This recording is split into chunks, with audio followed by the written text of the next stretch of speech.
So a couple of days ago, a Mario Maker creator named Dynob reached out to me with a really interesting level he made. He tried to create a roguelike or a dungeon crawler in Mario Maker. That's not only an amazing idea for a stage, but the stage was done incredibly well as well. The level featured different boss fights, a shop system featuring shells as currency, and randomized treasure chests. That's all a real roguelike needs. With one exception. The level wasn't randomized, like these types of games usually are. So I sat down and tried to find a way to create a heavily randomized Mario Maker level. A level that plays completely different every time. What we're going to do today is to take a look at this heavily randomized roguelike Mario Maker stage, featuring randomized treasure chests, bosses, and a randomized level layout. So are you ready? Let's do this!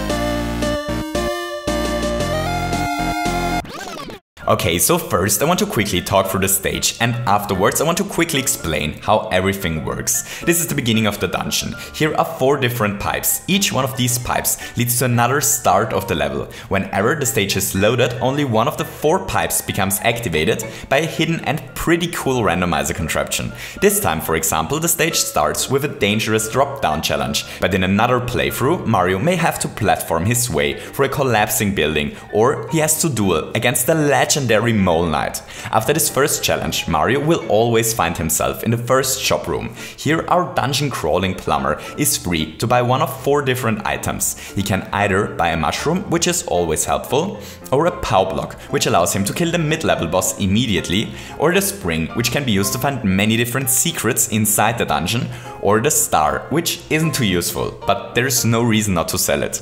Once Mario made this extremely important shopping decision, he's led to this room, and this is where the layout becomes randomized once again. There are 3 different paths diverging from this room, one to the right, one to the left, and one above.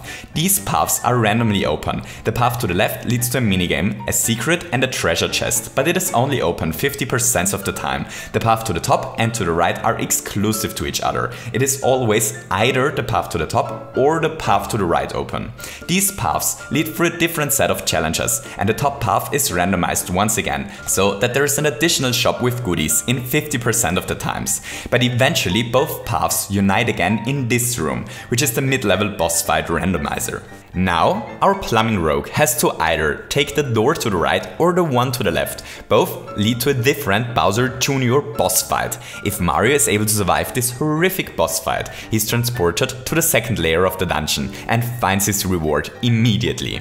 This area here is a gigantic randomized treasure chest. Mario is rewarded with 1 out of 4 random rewards. This time he's rewarded with a spring, but the next time he may find a Tanuki leaf. Now the path diverges once again. Mario is either able to take the path at the top or to venture deeper into the dungeon at the bottom. The path at the top is filled with small secrets, platform challenges, and a fight against the dangerous Magic Koopa Knight. The path at the bottom entraps Mario in a small minigame where he has to survive Magic Koopa attacks until the timer runs out. And then our plumber finally reaches the final shop where he's able to spend all leftover shells he collected, and he's finally able to fight the final boss fight against Bowser Jr. in this horrific and dangerous arena.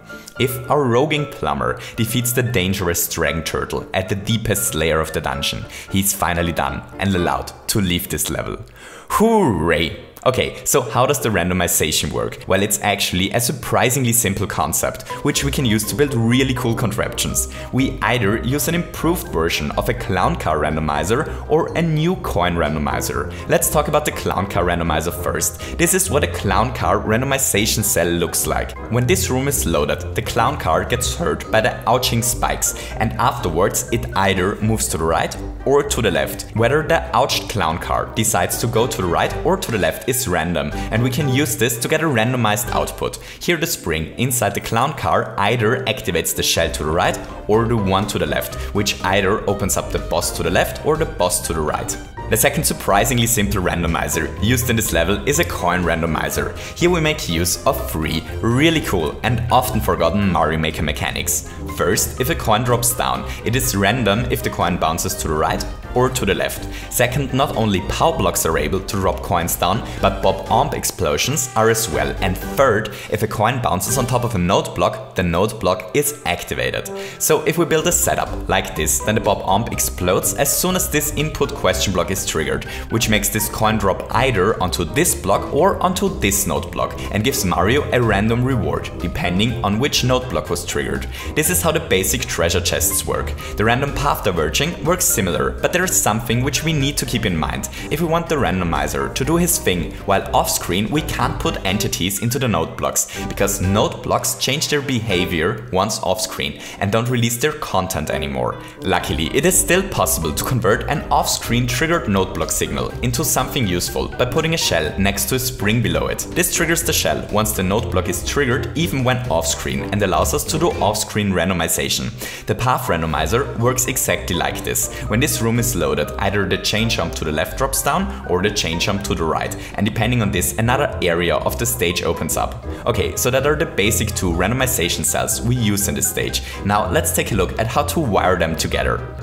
So how does the randomized treasure chest with 4 different item outputs work? Well, it's actually surprisingly simple. All we need to do is to wire 3 different coin randomizers together. One of these coin randomizers triggers as soon as the room is loaded and either destroys this bob-omb or this one, which either opens up this path or the other one. On each side is another coin randomizer, but this time Mario has to activate it himself, and then he's rewarded with one of the 4 items that live inside the node blocks. Just as a quick side note, this treasure chest had to be spawn blocked in the level, because it becomes loaded twice, since it is directly above the shop area. This means that this contraption only activates the second time. Because of this, I had to use a muncher to trigger the bob-omb at the top. If you build such a contraption in one of your own levels, it is always better to use a block on top of a track piece in order to explode the bob-omb, because then you don't have to deal with the muncher that drops down and the bob-omb explosion leaves no traces behind.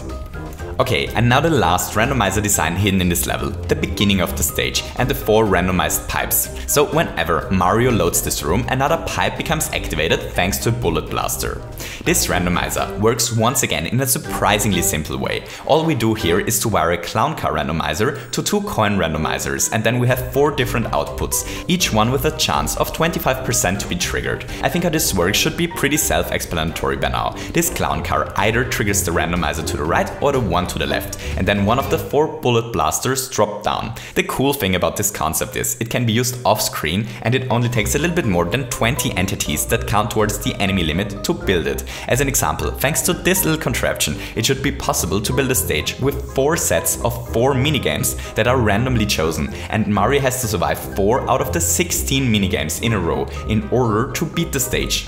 So yeah, that's it for randomized levels and for roguelikes in Mario Maker. If you're interested, I left the ID to the level in the description, alongside with the ID to Dynop's really amazing roguelike stage. I hope you enjoyed this little video. If you enjoyed it, don't forget to leave me a thumbs up, and maybe you feel especially like randomizing your subscription feed a little bit today and want to hit the subscribe button as well. I hope that you have a wonderful day and to see you soon. Goodbye!